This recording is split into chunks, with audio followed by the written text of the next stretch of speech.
Yo, what's good, boys? We are back at it again with another MLB The Show 25 video for you guys, and today's video is going to be 13 mistakes that I think hold players back in this game. So some of these are smaller things, some of these are bigger things. The worse you are at the game, the newer you are to the game, the more stuff on here will probably apply to you.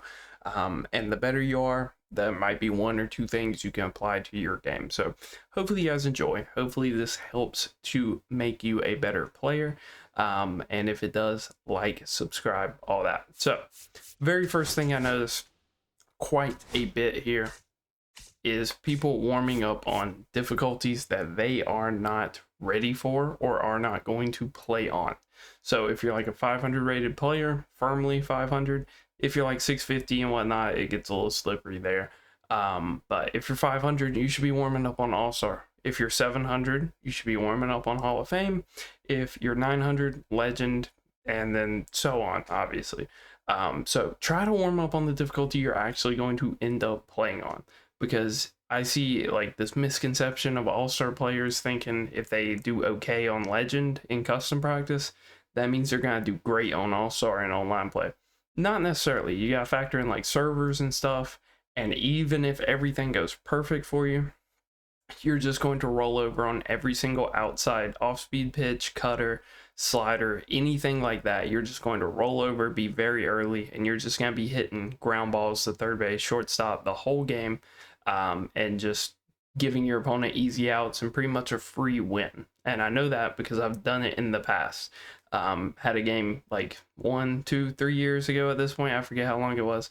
But I faced Shohei, and the dude just threw outside cutters the whole game, and I just rolled over on him the whole game because I thought I was going to be on Legend, and it ended up being a Hall of Fame game. And it was just pretty much a free win for that guy. So do not warm up on difficulty that you're not actually going to play on. Now, if you're practicing for like improvement, that's different. You can play on a higher difficulty, try to get more comfortable, try to build like new neural pathways, recognize pitches better, work on your hand-eye coordination, your PCI placement, all that stuff. You can do all of that. But do not play online afterwards. Warm up on the difficulty you're going to play on. If you're focusing on improvement, just don't play online afterwards. Give it a little break. You can play online later that day or something, but try not to, intermix those two, because it's not a good combo. So the second thing I want to focus on is having the right settings / cameras in particular. So hitting view, I use strike zone. I think if you go look at most top 50 players, they're going to be on strike zone as well. You'll see kind of this push for like strike zone 2 or strike zone high. I think it just hurts you because strike zone's the most zoomed in. It's going to give you the best idea of the pitch's spin and the break, and kind of all of that stuff. Whereas all the other strike zones are just objectively worse because they're more zoomed out. Now, I don't think it's the end of the world if you do play on those. I think you can still be a decent player. I just think you lack that like very top end potential. But it's fine. You can do that. The main one I want to stress, and the most underrated setting in the game, is your in-view play offense. High is going to be the best, and what this does is you do lose the bat flips that like dynamic gives you and stuff, so there is that. But this is going to make it to where you never get out on the base pass again.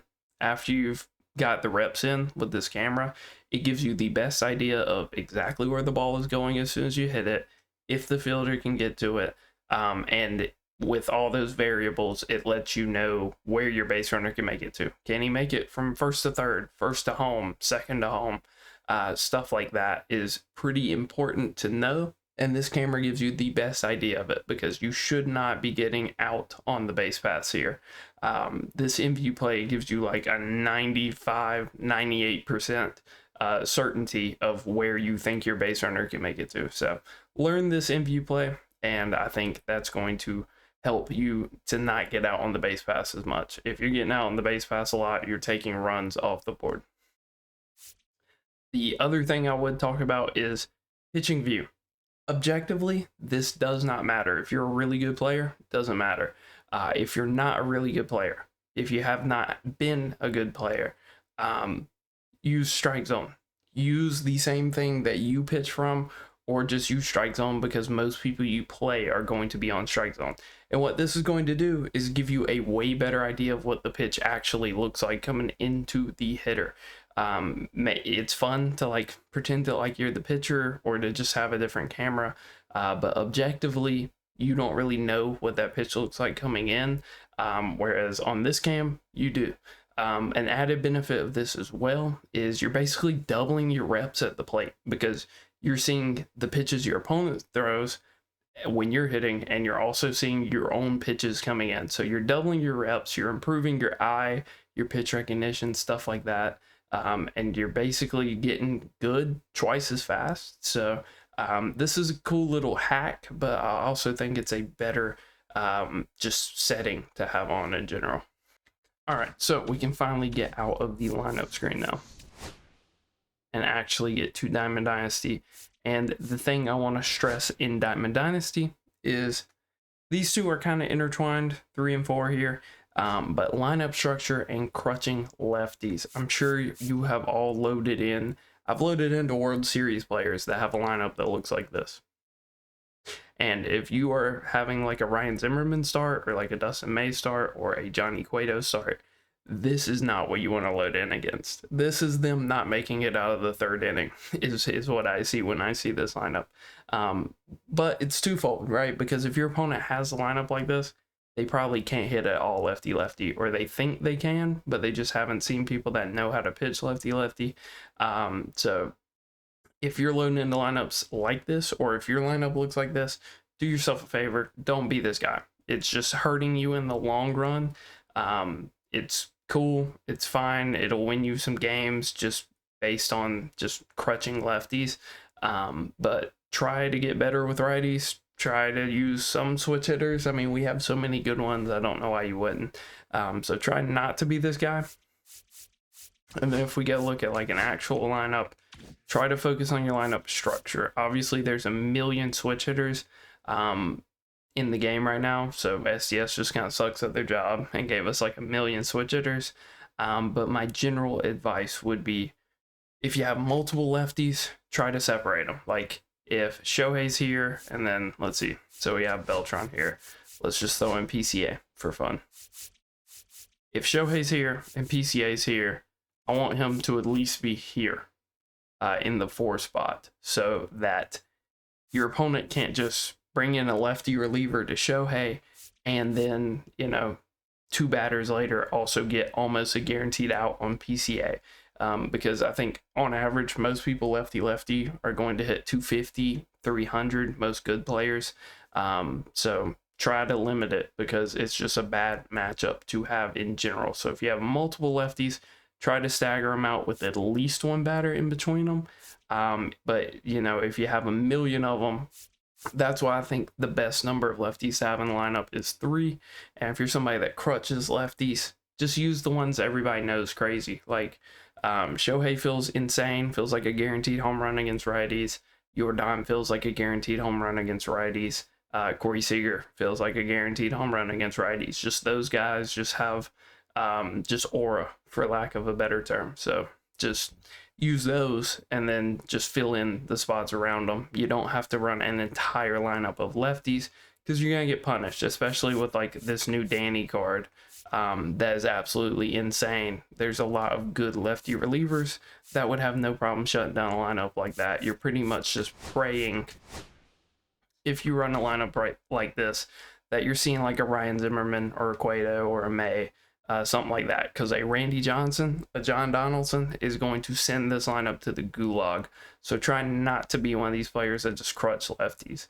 A lot of people get this weird perception of being a better hitter with lefties just because they're teeing off against righties. Yeah, that probably is the best feeling at bat in the game, is like lefty hitters against righty starters, which other than Dustin May, I can't tell you how many good righty starters we have. So it's just a weak matchup, and it just always feels good.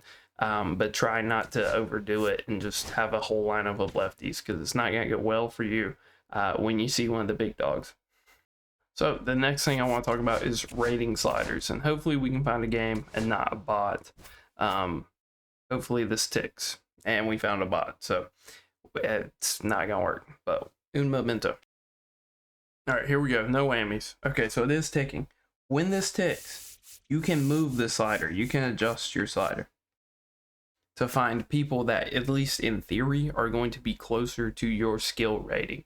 So this is why sometimes when you're like a 700 rated player, 800 rated player, and you fall asleep at the wheel, or it's really late at night and you're just trying to find a game and this thing maxes out, that's how you end up playing a top 50 player and getting farmed for rating. Is when you let it tick that much. So if you're serious about improving, try to manage your slider so you're playing people closer to your skill range, as well as use it to your advantage when you're searching for your like games. If you're at like 620 rating, that's probably right around the border. You can actually stop looking for a game. Like right now, right, I am what, 896, I think. That's what it says. So it's up to 828. So if I did not want to play on GOAT difficulty, which trust me, I do not, I'm stopping that slider right before it hits 1,000 and just leaving it there and searching in that window, and eventually I would find somebody to play. So use it as a way to know what difficulty you're going to play on, because it sucks to load in and not know what difficulty you're going to be on. If you're going to play up to like Legend or up to Hall of Fame and you're not comfortable on that, try to stop it before that. And then, you know, once you get to like, I don't know, like 660 rating, 670 rating, and you can't adjust your slider down, that's probably a good cue for when you need to start getting better on that next difficulty, and really putting in reps to get better at those. But use it to your advantage.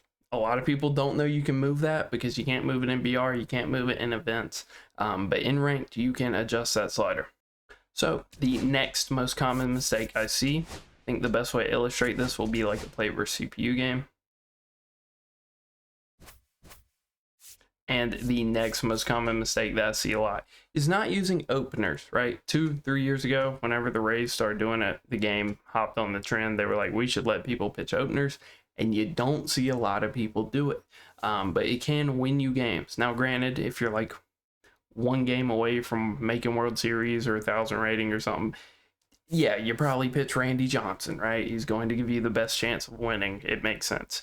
But if you're in like a spot, right, like Ryan Zimmerman's ready to go and like Al Leiter's ready to go, and you feel like they're the same pitcher, right? Like you don't really want to pitch Al to a lineup of switch hitters and righties, and you don't really want to pitch Zimmerman to somebody that's crutching lefties that has like 5-6 lefties in the lineup, because that's pretty much a death sentence for him. Pitch an opener. If you just pitch an opener, that's going to give you the best overall idea of, you know, what your opponent struggles with, if you should bring in like an outlier type guy, if he's got 5 lefties in his lineup, and then your decision's made for you, you're going with outlier. So use openers. I see not enough people do it. It can turn what is essentially a coin flip game into a guaranteed win if you're just going to hard counter your opponent's lineup with whatever starter you bring out of the bullpen. Now, the downside with that is starters out of the bullpen get like a stamina nerf by a little bit. So like Randy might get tired at like 60, 70 pitches instead of like the 80, 90 it usually takes him. But use openers. They can single-handedly win you games. So our 8th thing I would like to mention here is how to actually base run. I kind of mentioned it earlier, that you should be not making outs on the base pass, and at low ranks or like co-op especially, you'll see this a ton, where people are just overly reliant on, let's do like a 3-0 so he has to throw us a strike. People are reliant on using their bumpers to base run. The bumpers are cool in certain spots, like if you're trying to tag or something, a lot of times it's just easier to hit the bumper. But if you see how I'm base running, I'm using the sticks and telling each base runner exactly the base I want them to go to. The way the bumpers work is like when they get close to the next base, they'll round it if you're still holding the bumper. That leaves open the door to just like if you have a weird bumper or something. See, if I hit the bumper there, he's out at third. That's a bad send. I'm just trying to illustrate for you guys. If I use the bumper there, the runner from first might tag the second and get out. So try to use your sticks, like right here. There's really nothing to do. But try to use your sticks to base run, because if you're using the bumpers and you end up on like a bad server or something, sometimes it'll just eat your input, and that's how you end up in these hilarious situations that you see like low ranked players at, where like their trail runner is catching up to their other guy, where he's like sitting on third and not rounding the base, and then they run into an out. A lot of times that's just because of the bumper. So use the sticks, get comfortable with running with the sticks. It's going to be for the best in the long term. I'll try to illustrate it here. Hopefully we don't hit a perfect home run, and we do. So unfortunate, beginner might not be the best way to illustrate this, but when you hit the ball, right, you're picking your lead runner, you're telling them what base to go to, you're picking your trail runner. The lowest guy on the totem pole is the guy you just hit the ball with, because he has to run to first base anyway. So right here you can see, because of the MVU play high, I know that that runner on third is not making it home. We leave him there. So this is kind of illustrating why MVU play high is so good, because it gives me the exact spot the ball's going, the exact distance the fielder is away from that ball, and it just lets me have basically perfect base running. Like, I know that's gonna get caught, so we can't really tag there. A lower ranked player might have just hit that, assumed a perfect was gonna be a hit, and sent all his runners, or just held down the left bumper, and he'd be out right now. So you see how I do that. I pick my lead runner, I pick the trail runner, I pick the guy I just hit the ball with, and then you kind of adjust on the fly. So that's how you should be base running. If you're not base running like that, you're messing up. It's not the biggest thing in the world, but it eliminates any of the RNG, or like the server lag, maybe not telling your runner to round the base when you wanted them to, or maybe it registers that you held it down for too long and it sends them and you didn't want them to. Just run with the sticks, get comfortable with running with the sticks. All right, so the next things are going to do with pitching. And a big thing I see with pitching, let's just step off here and change our difficulty to make it a little more realistic. Maybe like Hall of Fame, just so we get bigger pars here. I'm gonna pick this pitch, step off one more time, and you will see the par here. I think there is a fundamental misunderstanding with how pinpoint works, or not even pinpoint, just pars at lower ranks, where you'll see too many people try to just put this slider right here, and they just completely negate the fact that anywhere in this gray circle, if you throw a perfect pitch, is where it can end up with. So yeah, this is a great slider, but you run the risk that it ends up right here, which is basically hung and right down the middle and going to get hit for a home run. And like, if I'm trying to backdoor it, right, it might end up out here. He'll never swing at that, or it might leak over the middle of the plate. So you kind of have to hedge your bets. I'll see way too many people online where like this is the only pitch they're trying to throw. They're trying to put this four seam like directly in the corner. If you're trying to put it right here, there's a 3/4 chance that's going to be a ball. So you almost have to hedge your bets, and maybe I don't throw it right here on the black. Maybe I go like right here. So it has like an 80-85% chance of being a strike instead of missing out of the par. So you kind of have to account for pars, and I think enough people don't do that. They just go where they see the ball, and they just assume that's exactly where it's going to go, where in reality, if you've ever used pinpoint, you know that basically the center of the pinpoint is where the ball is never going to go. So you have to take that into account. Another misconception I see with pinpoint in particular is accuracy. A lot of people will say, oh man, I threw 100% accurate, perfect, and it didn't go where I wanted it to. Pinpoint's all about thresholds. It doesn't matter if you're 100% accurate as opposed to 92% accurate like that. All that matters is you're hitting the thresholds for each pitch.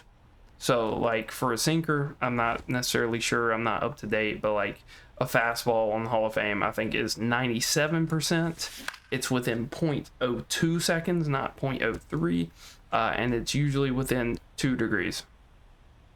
So assuming I hit all of that, it's a perfect pitch. It doesn't really matter if I'm throwing it 100% accurate and one of those other thresholds is off. All you're trying to do is tick boxes with pinpoint. It's not about you throwing 100% accurate. if I throw, I think Scooball has a circle change. Yeah, if I throw the circle change, 62% accurate and I'm on All-Star, that's a perfect pitch.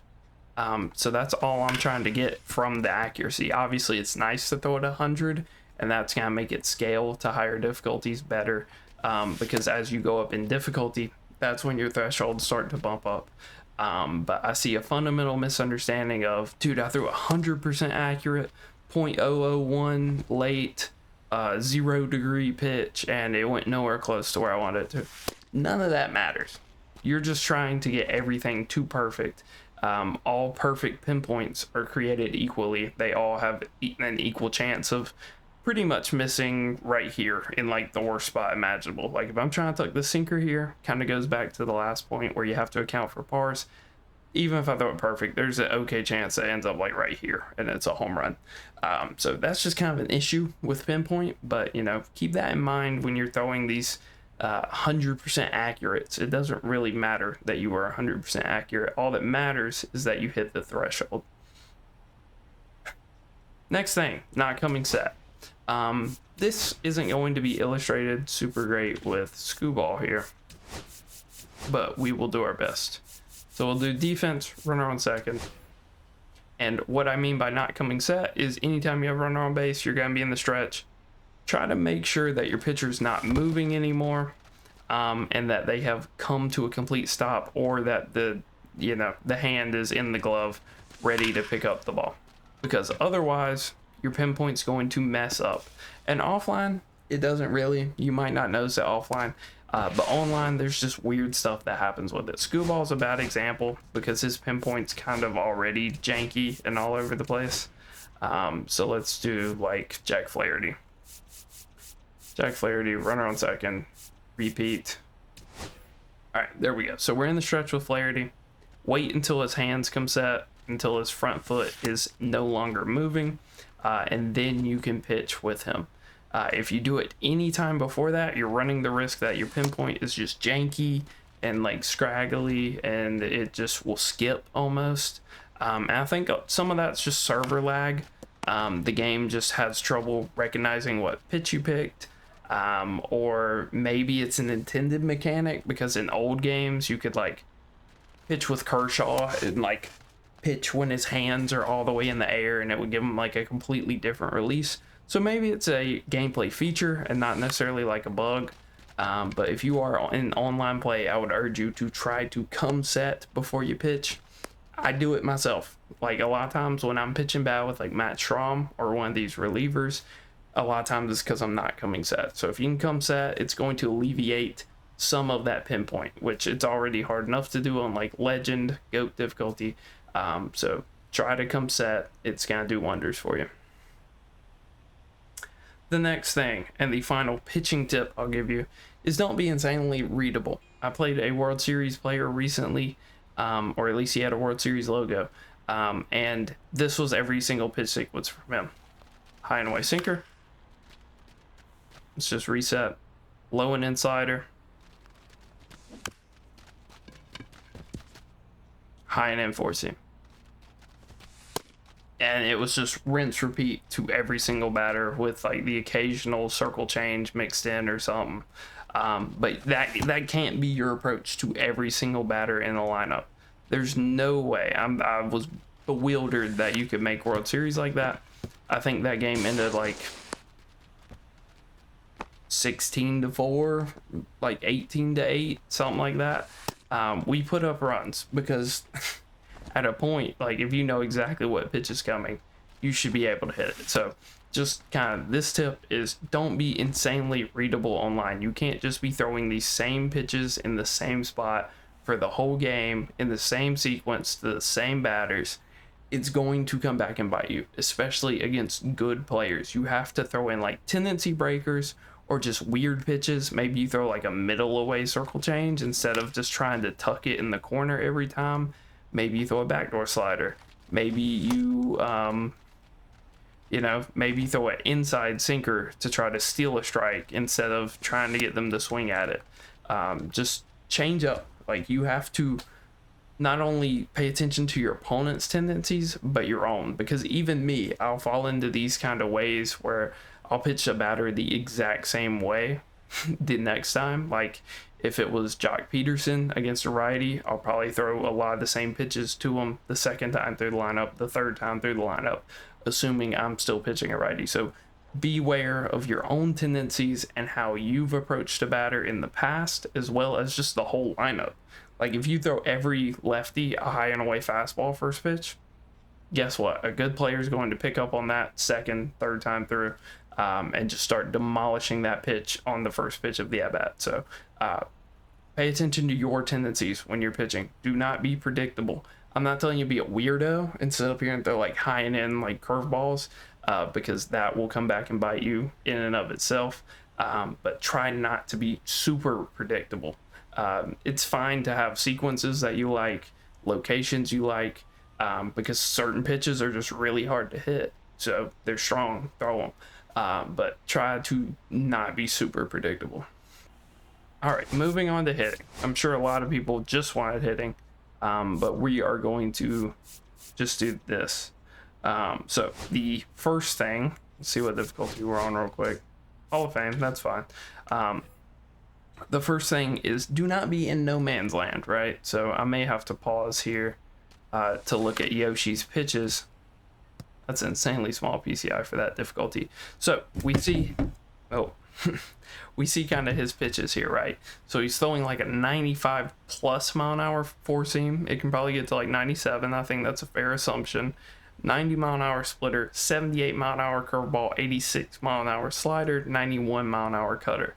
So he almost doesn't have like no man's land, but like a lot of pitchers will, right? Where it'll be like a 96, 98 mile an hour fastball, and then you're talking about like an 86 mile an hour circle change and like an 85 mile an hour slider, just like not a bullet slider. And I will see way too many people online that are late on his fastball and early on his circle change. If that is your swing, if you are swinging for like a 90 mile an hour pitch, I got bad news for you. That pitch does not exist. You have to pick one or the other. And in general, you should be hitting off the fastball anyway, I would say. So look fastball, adjust off. That's how you should always be hitting in this game, in my opinion. So try to do that. Do not be caught in no man's land. I'd rather you be early on off speed than, you know, late on a four seam consistently. Because if you're late on a four seam consistently and they just never throw you the off speed, you're never going to hit good. So the next thing is anchoring when you are at an advantage. I do not like anchoring. I think anchoring is a bad trait. And I think for the most part, you really only see bad players do it. You see lower ranked players that will anchor like low. I don't even have mine on because that's how little I use it. Let's see. We'll turn it on real quick. The free anchor is cool. I think the preset does more or less everything you need to. So I see a lot of bad players that'll just like anchor low here because they crush low pitches. I got news for you. You can still crush low pitches and not anchor down here. Now, righty, maybe there's, you know, some merit to it. In lefty, there definitely is. Like if we wanted to do Harry Carpenter versus like, probably not Kershaw. Tanner Scott, that's fine. It's not a sinker, so you know you're not getting spammed with like the same pitch over and over again. But this is a perfectly reasonable time to anchor, I think. If you're late in a game and this is like John Donaldson and you just haven't been able to hit him lefty and you kind of know that he's going to be pitching you high and in, middle in, I don't hate anchoring here. But fundamentally, I think anchoring makes you a worse player. And the reason for that is everything in this game you're trying to hit is going to be close to the middle of the plate. You want to think of like this as your wheelhouse. Like if you could pick a pitch to want to hit, okay, I need to reset his stuff, I guess. But if you were to pick a pitch to want to hit, it would be something in this middle part of the plate. So if you're anchoring routinely and taking your PCI further away from that area, it's going to be hard for you. Like if I anchor low and away, I've seen people anchor low and away. If I'm anchoring low and away consistently and he's free to throw a high and in four seam here, it's going to be really hard to get to. And then that is the real issue with anchoring right there. That is the number one pitch you have to hit in this game, is the stuff down the middle. You can win games up until GOAT difficulty just by hitting pitches left down the middle. So if you're anchoring, you are almost assuredly hurting your ability to hit those middle pitches. You might hit that pitch, great. I got bad news for you. A lot of times it's going to be a line out because it's just low in the zone and it's not going to get as much launch angle, and that's going to be a line out. The number one pitch that you should be trying to hit is anything down the middle. Doesn't matter if it's a four seam, a slider, a circle change, a curveball. If it's down the middle, you should be trying to hit it. And if you're sitting here anchoring, I would almost guarantee you that it is hurting your ability to hit these middle pitches. Like if I'm anchoring high and in,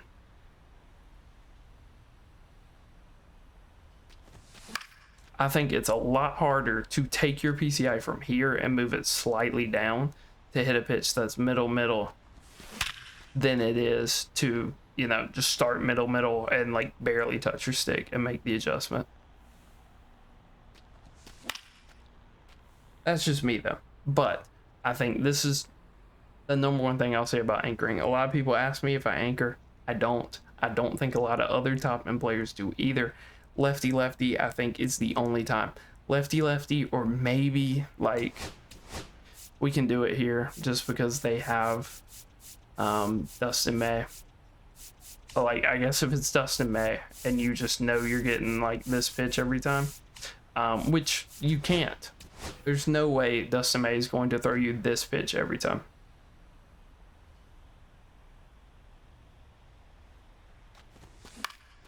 But online, you'll play some games where it just feels like your opponent is spamming this pitch. Now, the reason I say he can't throw it all the time is because the bar is going to be that big. So statistically, he's going to throw it for balls a lot. But if you feel like you need to anchor here, knock yourself out. Same thing against John Donaldson. Pretty much the exact same principle applies, where if you know what your opponent is doing and they're spamming it and you just like can't get to it, fine, go ahead, anchor, be my guest. But in general, I think you should not be anchoring for everything else. So I would say anchor when you're at a disadvantage. When you're in an advantageous spot, which is most of the time because you're going to have a switch hitter or a lefty versus righty or a righty versus a lefty. If you're at an advantage, do not anchor because all you're trying to hit is the pitch down the middle. And then like some people like to anchor inside because they hit inside out. If you're anchoring here and you're playing with these guys that know that like a high and away fastball is just like really hard to time up and actually put in play consistently, guess what? That's going to be a really tough pitch for you to go hit. So in general, I'm opposed to anchoring. I think it's not necessarily a bad thing, but it's a bad habit to have and you don't want to overly rely on it. So hopefully you guys enjoyed the video. The last few were a little yappy. They were a little long-winded, but hopefully I kind of made some sense and gave you my perspective. But hopefully you guys enjoyed. If you did, like, subscribe, all that. Till next time.